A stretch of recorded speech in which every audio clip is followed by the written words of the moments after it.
Amar es la manera más intensa de vivir. Cristo es el centro de mi familia. Medida del amor es amar sin medida. Cristo es el centro de nuestra familia. Familia, lugar de comunicación y amor.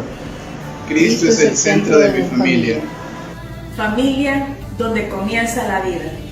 Y el amor nunca termina. Cristo es el centro de mi familia. El amor de la familia Es lo que hace la vida hermosa. Cristo es el centro de mi familia. Donde hay amor, Pon amor. Y sacarás amor. Cristo es el centro de nuestra familia. La paz y la armonía Constituyen la mayor riqueza de la familia.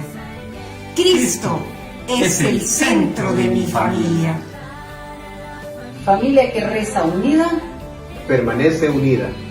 Cristo es el centro de mi familia. La familia está llamada a ser casa de oración. Cristo es el centro de nuestra familia. Hay esperanza en Él.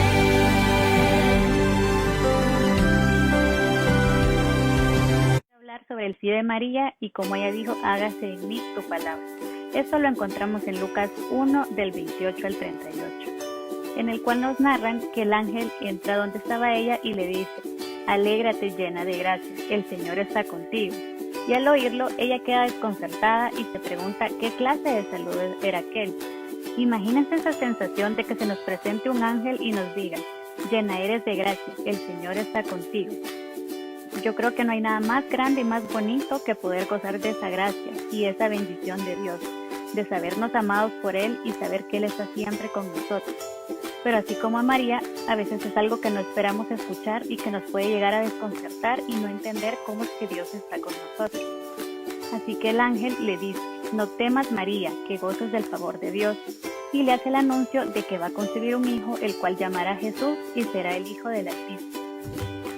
Como a María, Dios nos dice que no debemos temer, que Él también tiene un plan muy grande para nuestras vidas, mucho más grande que lo que nosotros nos podamos imaginar o lo que nosotros podamos soñar, porque parte de esa promesa de amor es que Él lo único que quiere es hacernos felices y sabe exactamente lo que necesitamos y cuándo nos lo tiene que dar, cuándo estaremos listos para poder recibir esa bendición y cumplir ese plan en nuestras vidas. Así que María le responde y le pregunta al ángel: ¿cómo sucederá esto si nunca ha convivido con un hombre? Así que el ángel le responde que el Espíritu Santo vendrá sobre ella y se posará y la cubrirá el poder del Altísimo. Yo creo que todos nos hemos preguntado como María, ¿cómo es que ese plan tan maravilloso de Dios se va a cumplir en nuestras vidas? Pero para eso nos han dejado el Espíritu Santo, para que fluya en nuestras vidas y nuestros corazones, para pedirle que infunda la fuerza de su Espíritu y derrame sus dones para poder caminar con Él y hacia Él sin desfallecer. Finalmente, María le responde al ángel: yo soy la esclava del Señor, que se cumple en mí su palabra. Como María, tenemos que tener esa humildad de corazón, esa fe inquebrantable y esa disposición de servicio al Señor para permitir que realmente se cumpla en nosotros esa palabra. Nunca nadie dijo que seguir a Jesús iba a ser fácil. Ni siquiera para su madre fue fácil, que lo vio sufrir y vio cómo lo clavaron en la cruz. Pero así como para ella, y estoy súper segura que vale la pena cada segundo al lado de Jesús. En las buenas y en las malas, Él siempre está con nosotros. Seguirlo siempre va a ser la mejor decisión y la más feliz para nuestras vidas. Decirles sí con confianza plena en Jesús y en el Espíritu Santo, porque en nuestras vidas lo que realmente nos va a traer paz a nuestros corazones es estar junto a Él, junto a Dios, y confiar plenamente en que lo mejor siempre va a pasar y que Él siempre nos está cuidando. Así que digámosle con esa seguridad y esa fe de María al Señor: hágase en mí según tu palabra. Jesús, te invito a mi hogar. Entiendo que sin ti no existe paz. Amar es la manera más intensa de vivir. Cristo es el centro de mi familia. Medida del amor. Es amar sin medida. Cristo es el centro de nuestra familia. Familia, lugar de comunicación y amor. Cristo es el centro de mi familia. Familia donde comienza la vida. Y el amor nunca termina. Cristo es el centro de mi familia. El amor de la familia Es lo que hace La vida hermosa. Cristo es el centro de mi familia. Donde hay amor, pon amor. Y sacarás amor. Cristo es el centro de nuestra familia. La paz y la armonía constituyen la mayor riqueza de la familia. Cristo es el centro de mi familia. Familia que reza unida. Permanece unida. Cristo es el centro de mi familia. La familia está llamada. a ser casa de oración. Cristo es el centro de nuestra familia. Hay esperanza en Él.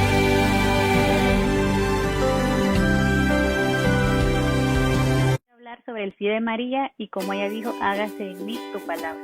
Esto lo encontramos en Lucas 1 del 28 al 38, en el cual nos narran que el ángel entra donde estaba ella y le dice: alégrate llena de gracia, el Señor está contigo. Y al oírlo, ella queda desconcertada y se pregunta qué clase de saludo era aquel. Imagínense esa sensación de que se nos presente un ángel y nos diga: llena eres de gracia, el Señor está contigo.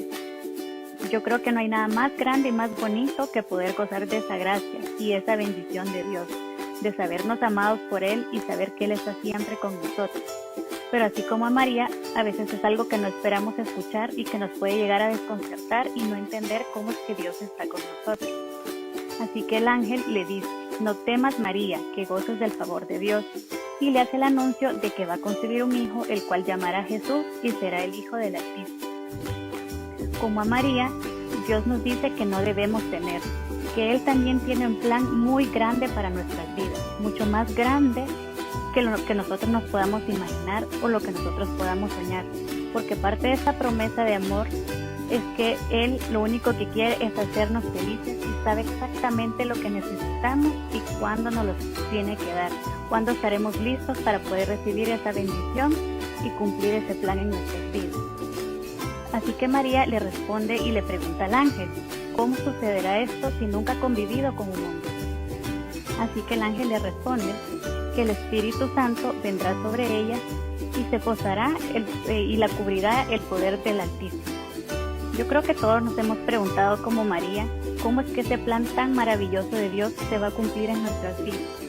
Pero para eso nos han dejado el Espíritu Santo, para que fluya en nuestras vidas y nuestros corazones, para pedirle que infunda la fuerza de su Espíritu y derrame sus dones para poder caminar con Él y hacia Él sin desfallecer. Finalmente, María le responde al ángel: yo soy la esclava del Señor, que se cumple en mí su palabra. Como María, tenemos que tener esa humildad de corazón, esa fe inquebrantable y esa disposición de servicio al Señor para permitir que realmente se cumpla en nosotros esa palabra. Nunca nadie dijo que seguir a Jesús iba a ser fácil. Ni siquiera para su madre fue fácil, que lo vio sufrir y vio cómo lo clavaron en la cruz. Pero así como para ella, y estoy súper segura que vale la pena cada segundo al lado de Jesús. En las buenas y en las malas, Él siempre está con nosotros. Seguirlo siempre va a ser la mejor decisión y la más feliz para nuestras vidas. Decirles sí con confianza plena en Jesús y en el Espíritu Santo, porque en nuestras vidas lo que realmente nos va a traer paz a nuestros corazones es estar junto a Él, junto a Dios, y confiar plenamente en que lo mejor siempre va a pasar y que Él siempre nos está cuidando. Así que digámosle con esa seguridad y esa fe de María al Señor: hágase en mí según tu palabra. Jesús, te invito a mi hogar. Entiendo que sin ti no existe paz.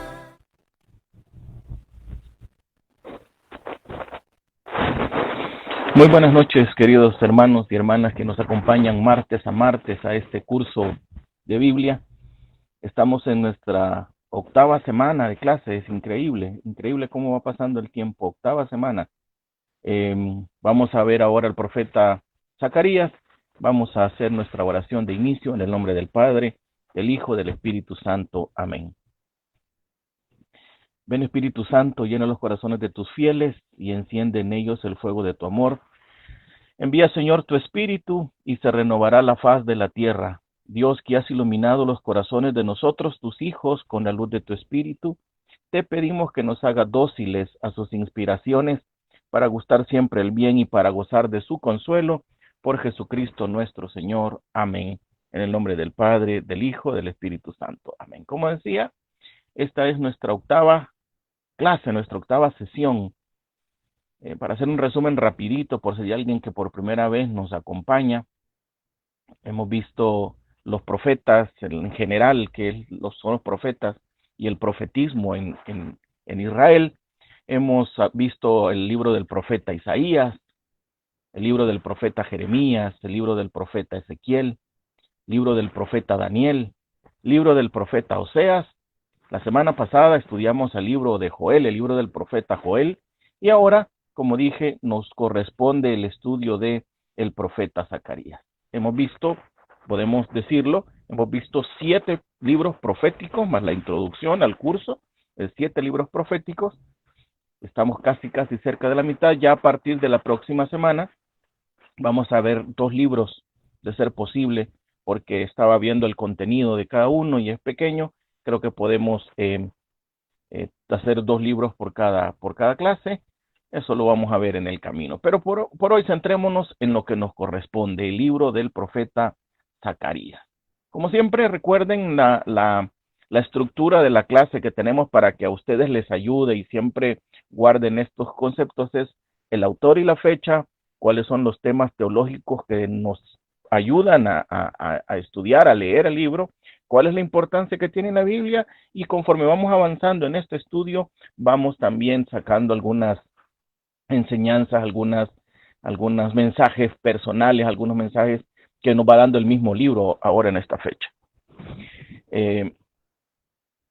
Definitivamente tenemos que aclarar que el curso de Biblia no tiene como un objetivo el ver lo profundo del libro, entrar en grandes detalles, sino más bien dar aquellos aspectos que cuando nosotros leemos ese libro específico, no toda la Biblia, sino ese libro específico, tengamos de alguna manera estos tips, estas ideas para ir comprendiendo mejor qué quiso decir el profeta en ese tiempo, en esa historia, en ese momento, y qué nos quiere decir ahora a nosotros. Bueno, tenemos que decir que Zacarías, al igual que Jeremías y Ezequiel, era un sacerdote, o sea, era de la tribu de Leví.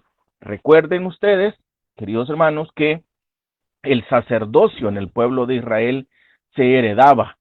El sacerdocio era por herencia, entonces solamente aquellos descendientes de la tribu de Leví, los levitas, eran los sacerdotes. De esos sacerdotes, Dios eligió a unos cuantos para que también desarrollaran dentro de esa función sacerdotal, desarrollaran también un profetismo importante.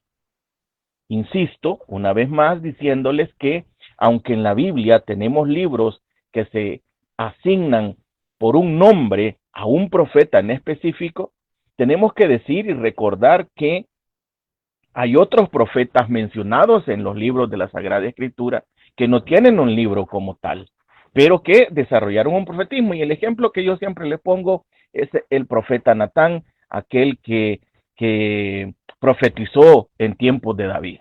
Y que también en la primera clase han de recordarse que se mencionan a los siervos de Dios, y vino un siervo de Dios y dijo estas palabras al pueblo. Aunque no menciona el libro, el escritor sagrado tiene a bien recordar a ese siervo de Dios que desarrolla en un momento concreto, en un espacio de tiempo, en un lugar específico, un profetismo. Entonces, de esos sacerdotes que heredan su sacerdocio por ser miembros de la tribu de Leví, de esos Dios elige algunos, que entre ellos están como hemos dicho y aclarado, Jeremías y Ezequiel, que ya los estudiamos en su momento, y ahora Zacarías, era también sacerdote. Y esto, fíjense, no lo encontramos en el libro de Zacarías, sino que lo encontramos en el libro de Nehemías, unos libros atrás. Nehemías capítulo 12, versículos del 12 al 16. Nehemías, en este capítulo 12, hace el listado de quiénes son los sacerdotes, quiénes son los jefes de familia, y por tanto, si son jefes de familia, quiénes iban a heredar el sacerdocio de estos jefes de familia. Y dice, en estos 4 versículos nada más, para no leer todo el capítulo, dice Nehemías capítulo 12, versículos del 12 al 16. En tiempos de Joaquim, los sacerdotes jefes de familia eran de la familia Sedacías, Meraías, de la familia de Jeremías, Hanaquías, de la familia de Ersá, Mesulam, de la familia de Amarías, Juanam, de la de Maluc, Jonatán, de la de Sebanías, José, de la de Harim, Adná, de la de Merayot, Yelcal, y de la de Idó, Zacarías, de la de Gideón, Masulam. Nos quedamos que no estamos interpretando el texto completo, sino que estamos sacando de ese texto este pequeño espacio donde dice, primero, quiénes eran los sacerdotes jefes. Menciona todas las familias y allá menciona a una persona, a Idó, y de esa familia Idó, el sacerdote era Zacarías. Entonces aquí confirmamos esta primera idea que siendo sacerdote Zacarías, Dios lo llama a ejercer el profetismo para su pueblo. Y como lo hemos visto en los otros libros, esto tiene una importancia vital en la historia, no solo religiosa, sino en muchas ocasiones en la historia política del pueblo de Israel. Y por supuesto que de alguna manera podemos decir, sin caer en una interpretación errónea, podemos decir que estos profetas, que también eran sacerdotes, tenían una influencia de alguna manera mayor que el resto de sacerdotes. No podemos decir así de los profetas mayores, pero sí del resto. Si ustedes se dan cuenta, hasta ahorita hemos estudiado aquellos profetas que los nombres nos suenan, que los nombres los conocemos. Habrá a partir de la próxima semana, como dije, que vamos a estudiar profetas que los nombres nos van a parecer hasta desconocidos. Pero lo importante es descubrir que Zacarías, entonces, junto con Jeremías y Ezequiel, siendo sacerdotes, Dios los llama para ejercer el profetismo. De acuerdo con la tradición judaica, Zacarías era miembro de algo que se conoció como la Gran Sinagoga, como una reunión de 120 sacerdotes que se congregaban, que originó Nehemías y que presidió Esdras. Fíjense de dónde viene entonces el profetismo. Podemos decir, repito esta frase, sin ánimo de caer en una interpretación incorrecta del texto o de los textos, podemos decir, viene de una escuela, Zacarías, viene de una escuela de 2 personajes importantísimos en la historia del pueblo de Israel. Viene de la historia de Nehemías, de este personaje maravilloso que encontramos en un libro que lleva su nombre en los libros históricos, de este personaje maravilloso a quien Dios escogió para que reconstruyera las murallas de Jerusalén. En el módulo pasado, con los hermanos de la parroquia San Benito, estudiamos los libros históricos y estudiamos a Nehemías. Y entonces hay un carácter en la figura de Nehemías como tal que nos debe de llamar la atención. En primer lugar, tenía claridad a qué Dios lo había llamado. Lo había llamado a construir las murallas de Jerusalén porque Jerusalén había sido destrozado. Y hay un número exacto de días hábiles en los que Nehemías cumple el plan de Dios y reconstruye las murallas de Jerusalén. Pero no solamente es el hecho de la reconstrucción de las murallas, sino, por ejemplo, también es el hecho de la vida de oración que podemos descubrir en Nehemías. En el capítulo 11, si no me equivoco, si la memoria no me falla, en el capítulo 11, sí, debe ser el capítulo 11, hay una oración que Nehemías hace que es preciosa, donde exalta el nombre de Dios pero al mismo tiempo que exalta el nombre de Dios, pide a Dios que cumpla sus promesas. Y entonces podemos sacar de aquí, que me he pasado a Nehemías, me van a decir, estoy hablando de Nehemías, pero quiero que entiendan una cosa. Tiene una vida de oración tan fuerte que es precioso el libro de Nehemías. Y luego tenemos al otro personaje que convoca a este gran concilio, a esta gran sinagoga, que es Esdras, que a Esdras se le atribuye la recopilación en su mayoría de los libros de los reyes y de los libros de las crónicas, que son 4 libros, primero y segundo de reyes, primero y segundo de crónicas, donde se narra en estos libros la historia del pueblo de Israel después de que los patriarcas terminan, después de Josué en adelante. Entonces, Esdras es este personaje, ese escriba que recopila esta información, que le da la importancia de vida a que el pueblo de Israel conozca el origen de su fe al Dios único, al Dios de Abraham, al Dios de Isaac, al Dios de Jacob. Y entonces es importante descubrir que Zacarías, volvemos a Zacarías, estuvo en la escuela de Nehemías y de Esdras. Podemos decir entonces que su escuela fue una escuela de las más importantes que pudo tener el pueblo de Israel. Entonces, según esta tradición judaica, Zacarías era miembro de esta gran sinagoga, de esta gran reunión, de estos 120 sacerdotes o ancianos, podemos encontrar en algunas traducciones, que fue originada o que puso en el corazón de los sacerdotes Nehemías y que preside Esdras. Es más, si no me equivoco, hay un pasaje del libro de Esdras donde Esdras lleva al pueblo al parque a leer toda la Torá, toda la ley, todo el Pentateuco, lo leen para que la gente descubra la importancia que tiene la palabra de Dios, la Torá. Entonces, de esta escuela es este personaje que nos corresponde estudiar. Este concilio, esta reunión o esta sinagoga, esta gran sinagoga, más tarde se desarrolló en los ancianos gobernantes de la nación, y a partir de este momento a este gran grupo de personas, de sacerdotes, se les llama Sanedrín. Fíjense ustedes la importancia de este concilio, podemos llamarlo, nosotros los católicos entendemos con facilidad, este concilio que se origina. A partir de ahí entonces, los sacerdotes como autoridad del pueblo de Israel ya no solamente son los sacerdotes que están al servicio del templo, sino que también se convierten y se les da el nombre, a partir de ahí históricamente, el nombre de Sanedrín. Entonces, ¿qué más?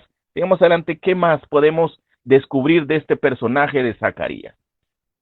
Otro aspecto importante es que Zacarías nace en Babilonia, o sea, nace en el exilio, nace fuera de Israel, no es originario, no es de tierra israelita, sino que nace en el exilio.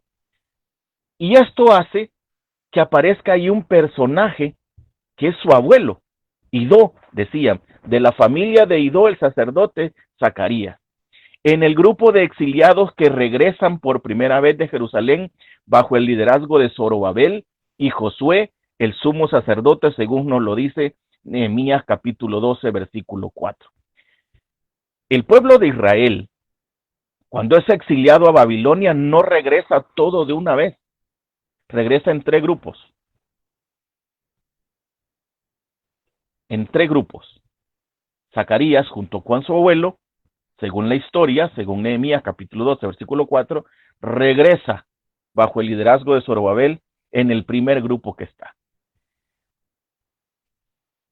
Idó, y aquí viene lo que nos parece extraño, o parece extraño a los estudiosos, es que no se menciona al padre de Zacarías, sino se menciona a su abuelo. Al parecer, ¿verdad? Yo creo que más adelante lo vamos a ver, al parecer como que su papá muere a temprana edad de Zacarías y es su abuelo el que lo toma. Por eso también el Nehemías no menciona al papá de Nehemías y a él como su sucesor, a Zacarías, sino que menciona a su abuelo y inmediatamente a su nieto Zacarías. Aquí hay un vacío que se menciona acá. Entonces, ocasionalmente o en la mayoría de textos, cuando se menciona el linaje del de Zacarías, se menciona a su abuelo. Por ejemplo, en Esdras capítulo 5, versículo 1, que es el que vamos a leer ahorita, Esdras capítulo 5, versículo 1 dice: los profetas Ageo y Zacarías, hijo de Idó, profetizaron para los judíos de Judá y de Jerusalén en el nombre del Dios de Israel que estaba con ellos. Palabra de Dios. Y eso mismo repite Esdras en el capítulo 4, versículo 14, y también así casi con esas mismas palabras lo repite Nehemías en el capítulo 12, versículo 16. Entonces, la figura del abuelo, ¿verdad?, se vuelve importante y desaparece la figura del papá, Berequías, que al parecer murió a temprana edad, aunque un dato importante es que Jesucristo, cuando habla del profeta Zacarías, no mencionó a su abuelo, mencionó a su papá. Fíjense, el escritor sagrado que recopila todo esto no menciona a su padre, lo desaparece un poco, pero en el Nuevo Testamento, que lo vamos a ver más adelante, el texto donde Jesús lo menciona, Jesús no menciona a su abuelo Idó, sino que menciona a su padre, a Berequías.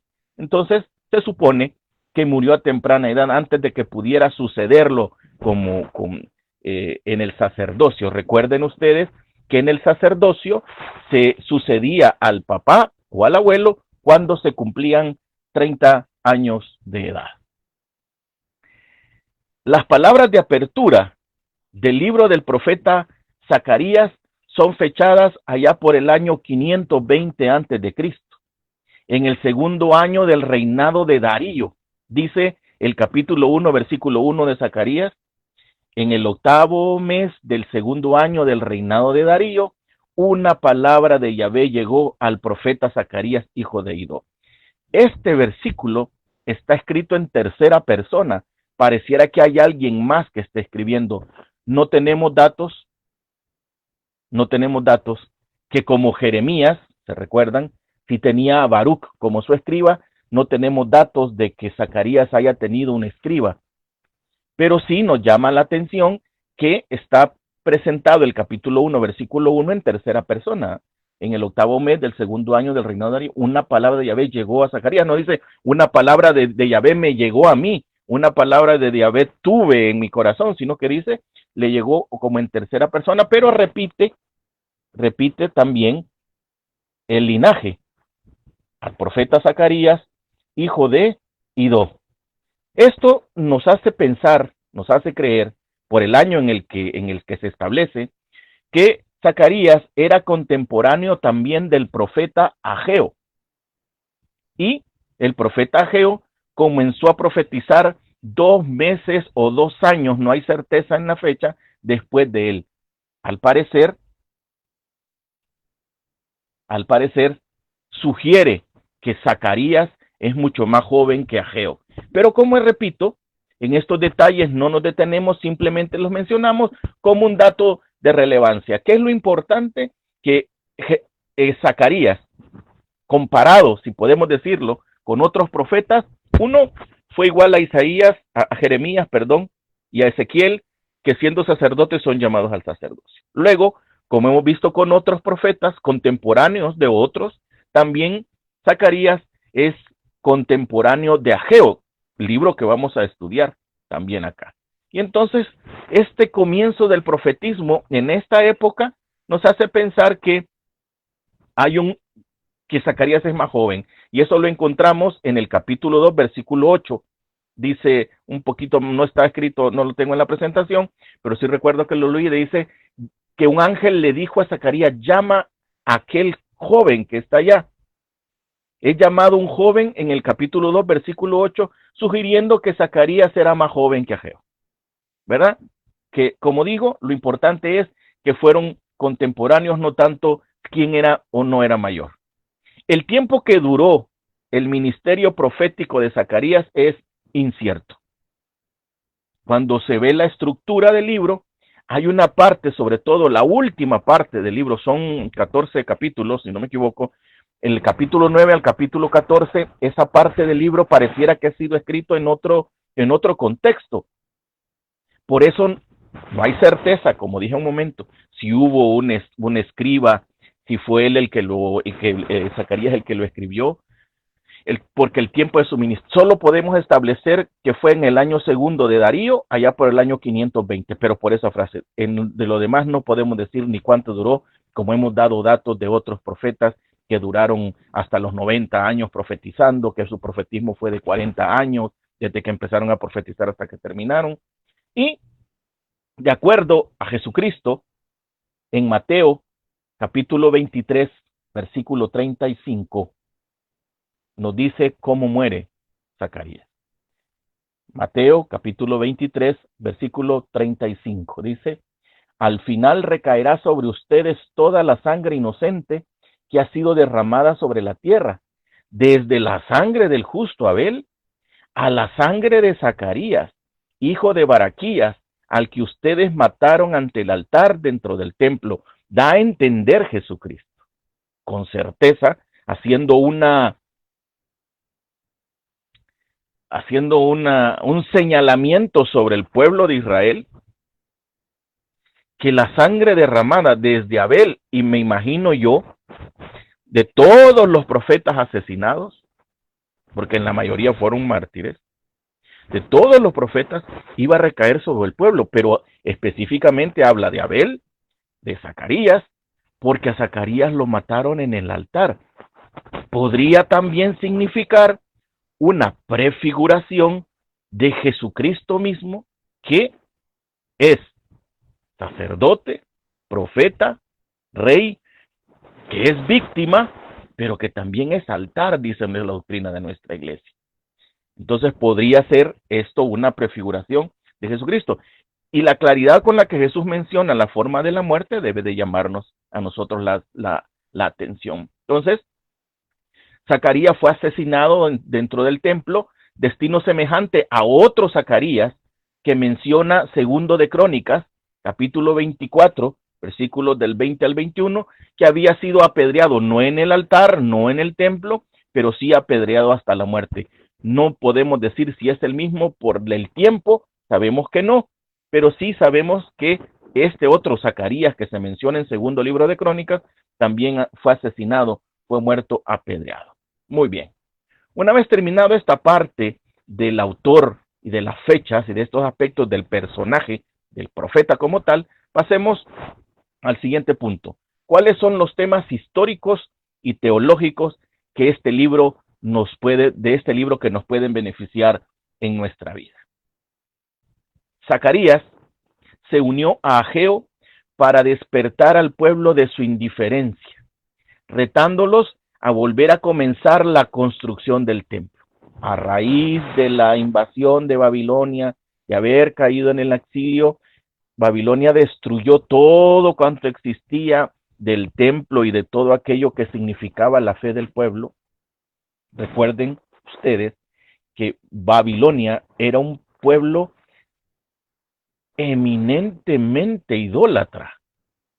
Tenemos la idea, el recuerdo del profeta Daniel, que pidió no contaminarse con nada del pueblo babilónico, que no adoró a la estatua aquella que mandó a hacer Nabucodonosor, que por no haber hecho eso fueron enviados al horno de fuego.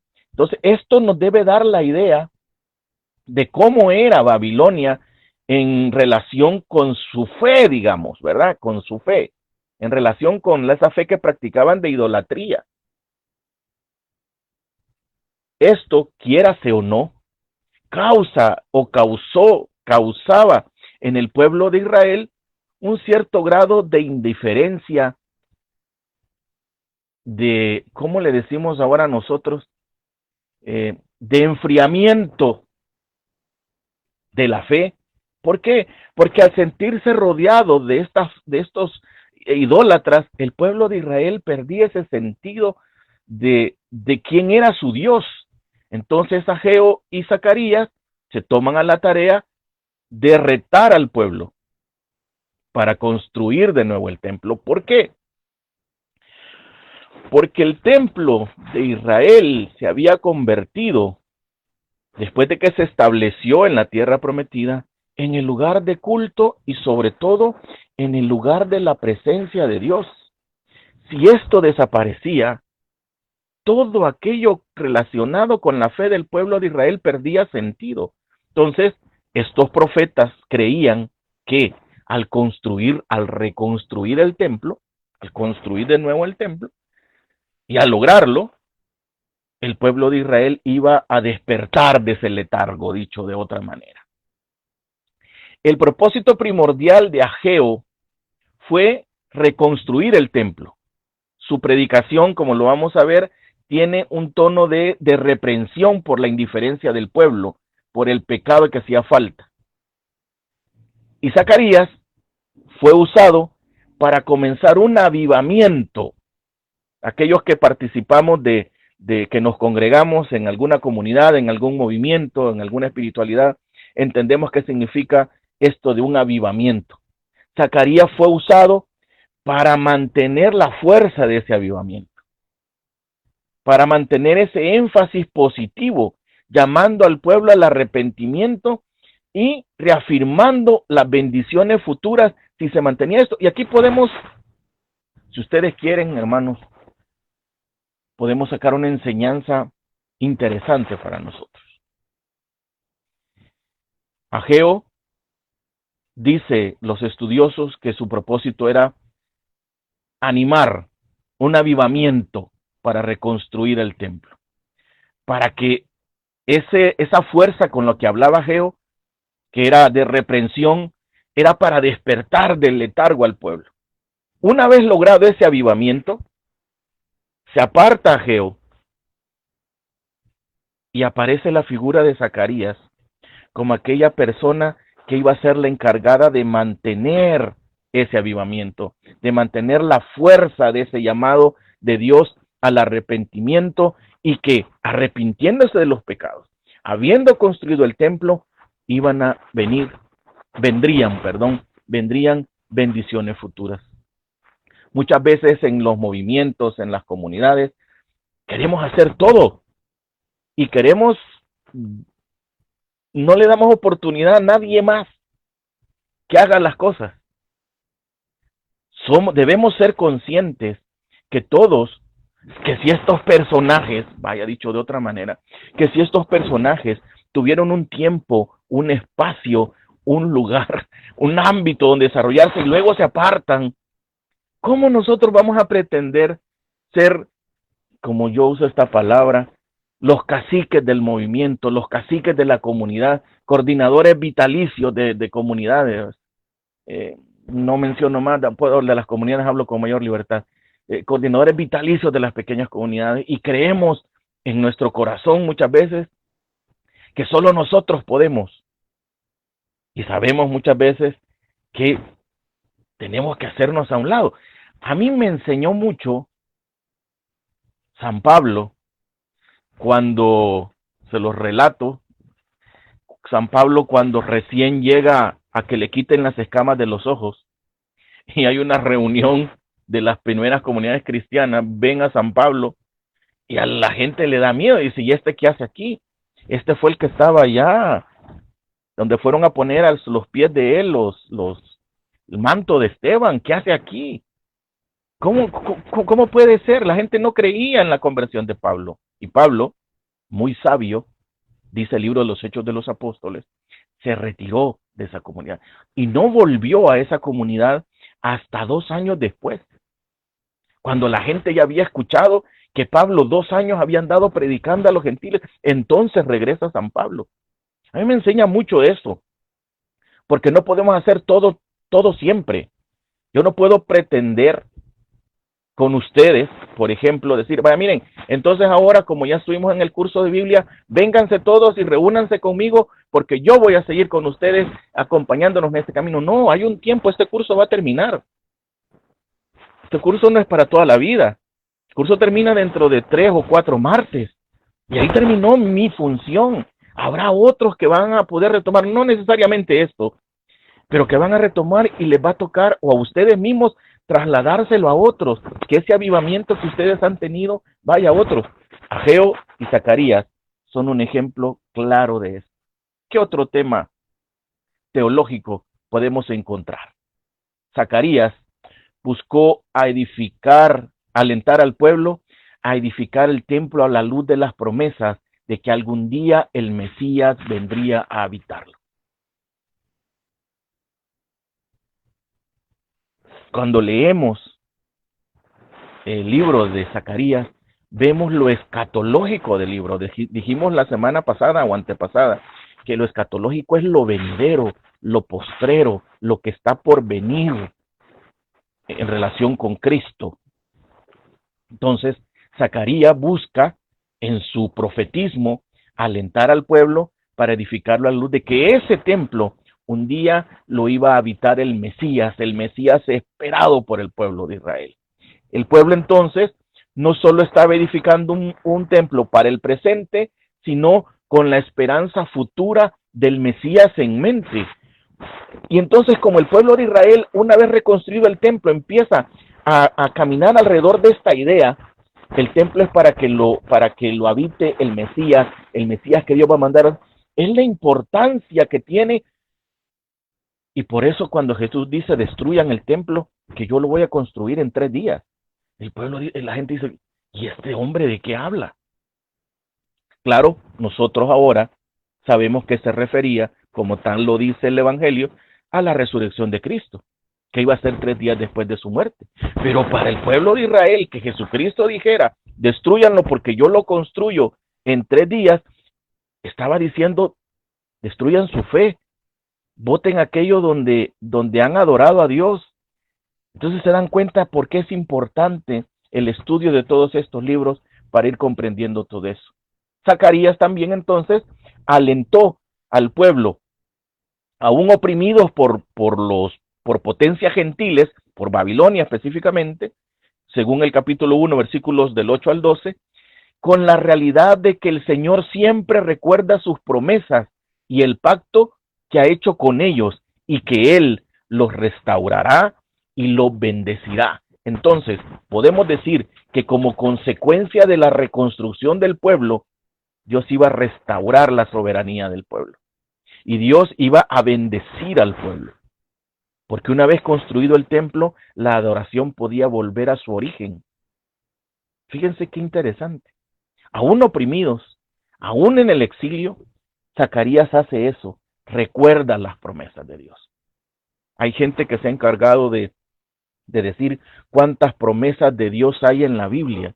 Y son verdad, son reales. Son promesas que Dios o ya cumplió, que está por cumplir, y sobre todo promesas venideras para nuestra vida. Es importante entender entonces que el profetismo de Zacarías ayuda al pueblo a pensar en esto, en la restauración, en recuperar lo perdido, en volver a la tierra que Dios le había dado. Por tanto, entonces, este libro de Zacarías se convierte en el más mesiánico, en el más apocalíptico y en el más escatológico del Antiguo Testamento. ¿Por qué?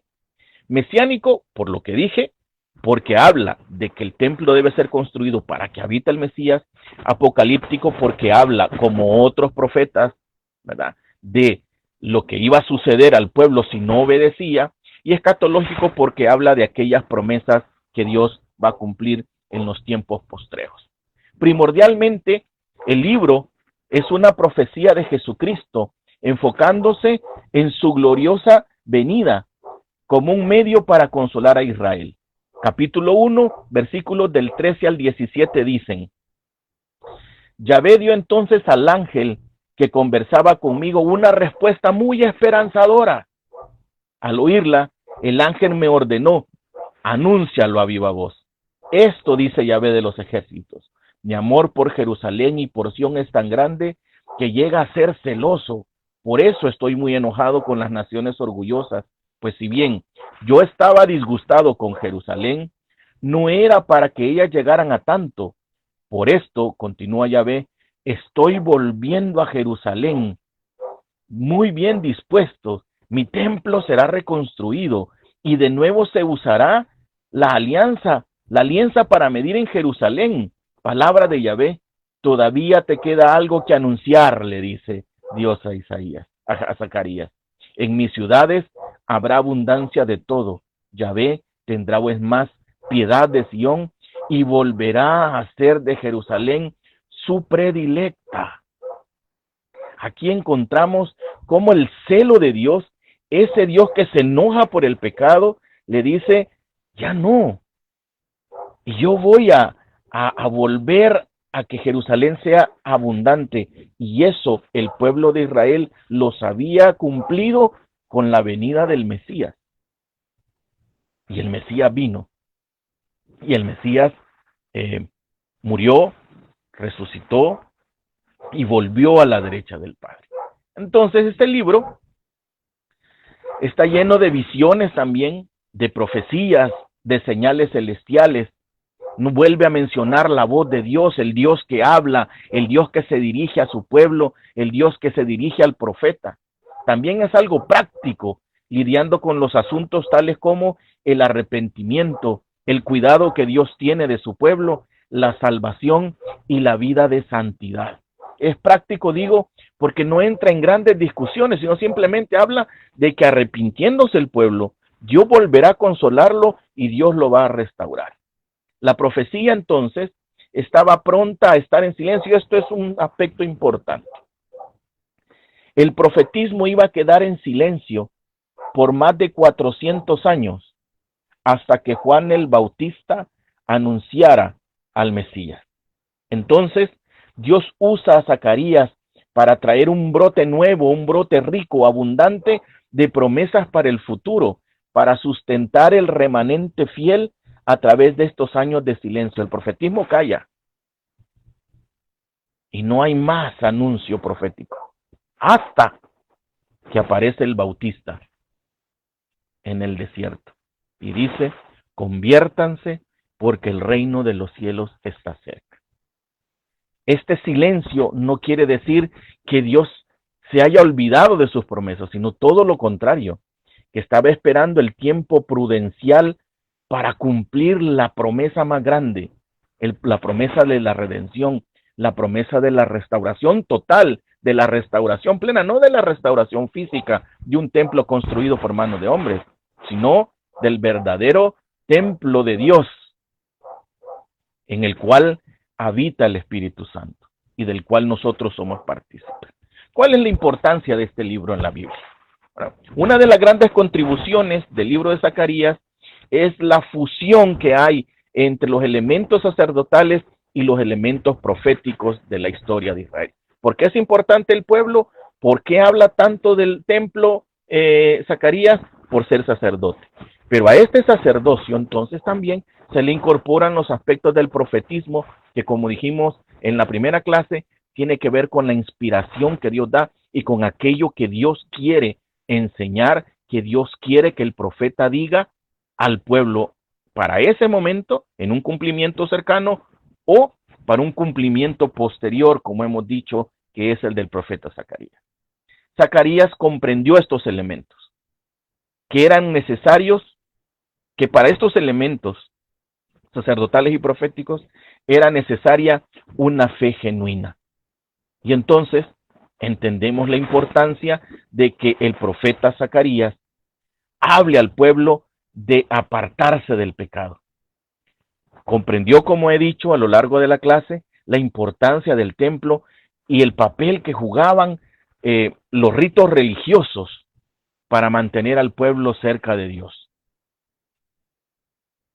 Como conjugó estos elementos en su propio ministerio, Zacarías contribuyó con su libro y con su profetismo y con su sacerdocio a preparar el camino para nosotros, para la comunidad cristiana, para que pudiéramos nosotros comprender a Cristo como nuestro sacerdote y como nuestro profeta. Zacarías entonces llama la atención por su desarrollo del estilo apocalíptico profético, cargado de simbolismo y de un lenguaje visionario relacionado con los días postreros, con los días finales.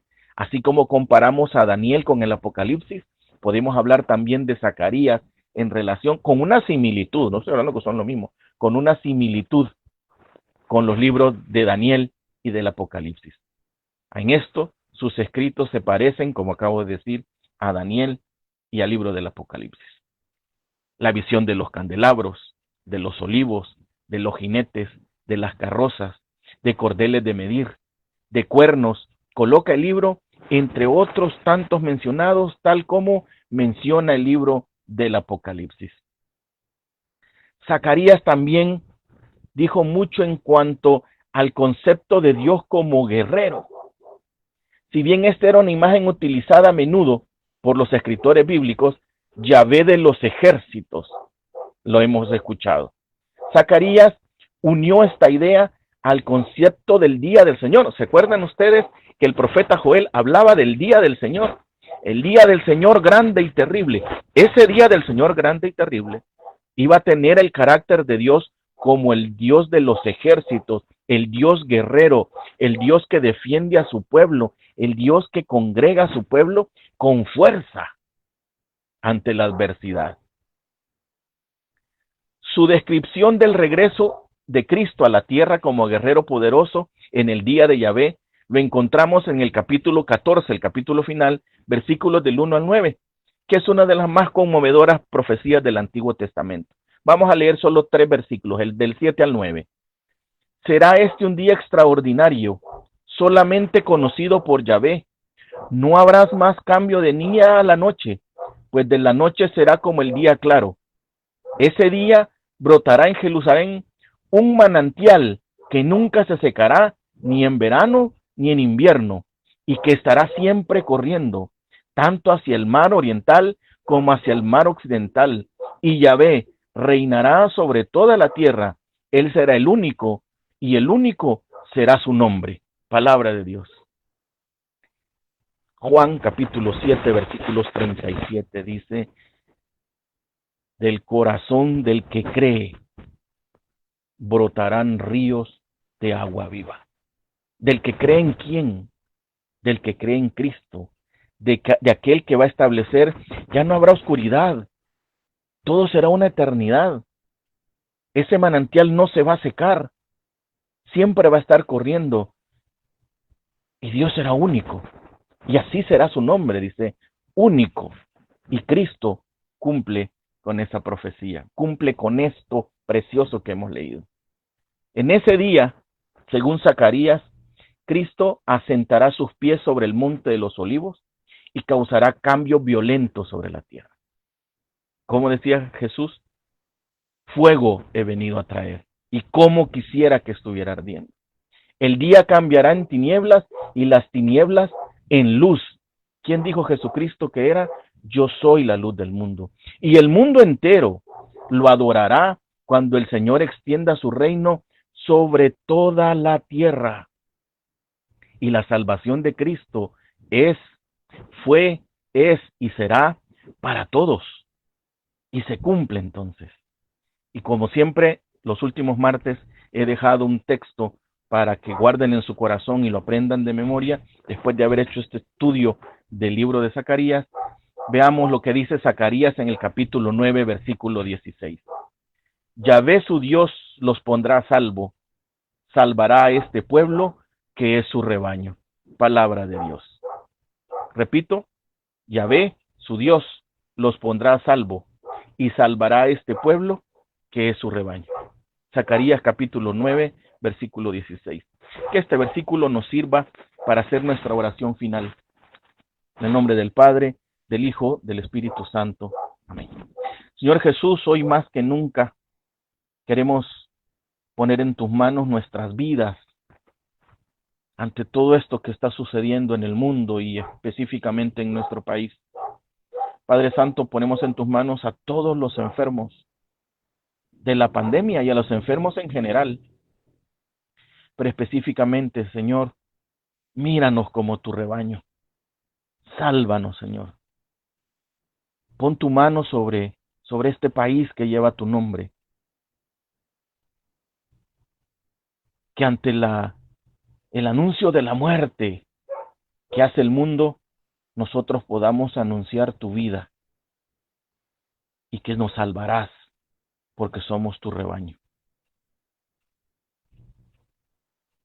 Que cada uno de los que está viendo este programa, Señor, ponga en tus manos su vida, la de sus seres queridos, para que por tu sangre preciosa con la que nos has comprado, nos cubras y nos protejas. Te lo pedimos, Señor, a ti, que vives y reinas por los siglos de los siglos. Amén. En el nombre del Padre, del Hijo, del Espíritu Santo. Amén. Ya no estamos en cuarentena, pero nuestro consejo es, si va a salir, protéjase, use mascarilla. Si no tiene nada que salir a hacer, no salga, quédese en su casa, proteja a los suyos, proteja a los demás. Juntos podemos salir de esto. De la mano de Dios, estoy seguro que así será. Que Dios los bendiga y nos vemos el próximo martes, si Dios nos lo permite, siempre a las 7 de la noche. Muchas gracias. Jesús, te invito a mi hogar. Entiendo que sin ti no existe paz. Amar es la manera más intensa de vivir. Cristo es el centro de mi familia. Medida del amor es amar sin medida. Cristo es el centro de nuestra familia. Familia, lugar de comunicación y amor. Cristo es el centro de mi familia. Familia donde comienza la vida. Y el amor nunca termina. Cristo es el centro de mi familia. El amor de la familia Es lo que hace la vida hermosa. Cristo es el centro de mi familia. Donde hay amor, Pon amor. Y sacarás amor. Cristo es el centro de nuestra familia. La paz y la armonía constituyen la mayor riqueza de la familia. Cristo es el centro de mi familia. Familia que reza unida. Permanece unida. Cristo es el centro de mi familia. La familia está llamada a ser casa de oración. Cristo es el centro de nuestra familia. Hay esperanza en Él.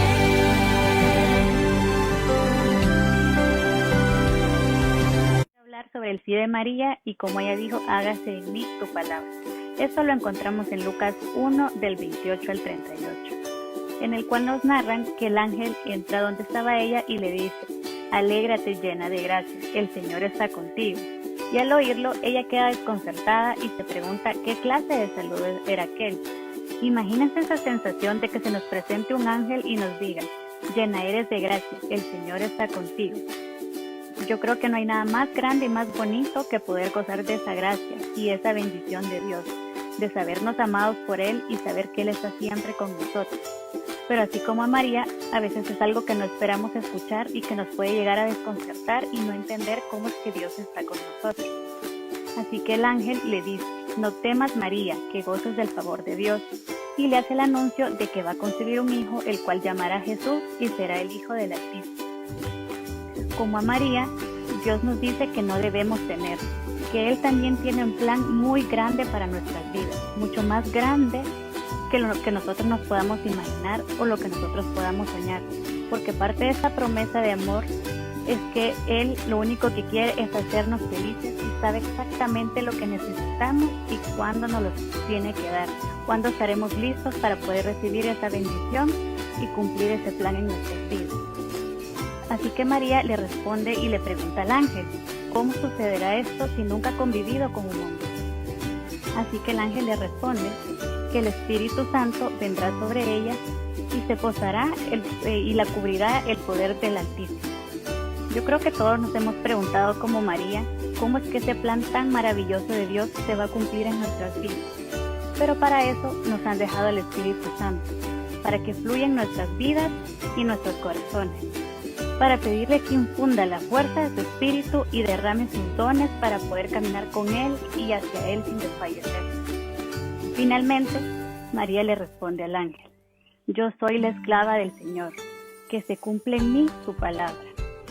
Como María, tenemos que tener esa humildad de corazón, esa fe inquebrantable y esa disposición de servicio al Señor para permitir que realmente se cumpla en nosotros esa palabra. Nunca nadie dijo que seguir a Jesús iba a ser fácil. Ni siquiera para su madre fue fácil, que lo vio sufrir y vio cómo lo clavaron en la cruz. Pero así como para ella, y estoy súper segura que vale la pena cada segundo al lado de Jesús. En las buenas y en las malas, Él siempre está con nosotros. Seguirlo siempre va a ser la mejor decisión y la más feliz para nuestras vidas. Decirles sí con confianza plena en Jesús y en el Espíritu Santo, porque en nuestras vidas lo que realmente nos va a traer paz a nuestros corazones es estar junto a Él, junto a Dios, y confiar plenamente en que lo mejor siempre va a pasar y que Él siempre nos está cuidando. Así que digámosle con esa seguridad y esa fe de María al Señor: hágase en mí según tu palabra.